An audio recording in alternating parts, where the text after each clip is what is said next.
শিক্ষার্থীদের ধৈর্য ধরার আহ্বান জানিয়েছেন আওয়ামী লীগের সাধারণ সম্পাদক ওবায়দুল কাদের। সর্বোচ্চ আদালতের প্রতি আস্থা রেখে যৌক্তিক রায়ের মধ্য দিয়ে সমস্যার গ্রহণযোগ্য সমাধানের আশা ব্যক্ত করেন তিনি।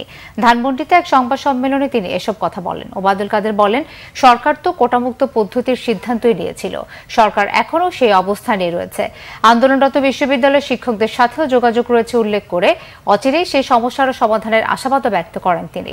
প্রধানমন্ত্রীর চীন সফর সম্পর্কে তিনি বলেন, সকল কর্মসূচি সফলভাবে সম্পন্ন হয়েছে।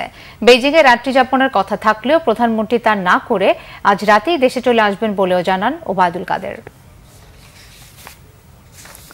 আগামী আগস্ট মাসের প্রথম সপ্তাহে আপিল বিভাগে চূড়ান্ত শুনানির মাধ্যমে বিষয়টির নিষ্পত্তি হবে।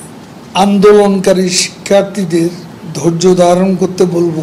মানুষের দুর্ভোগ সৃষ্টি হতে পারে, এ ধরনের কর্মসূচি পরিহার করে আদালতের নির্দেশনা অনুযায়ী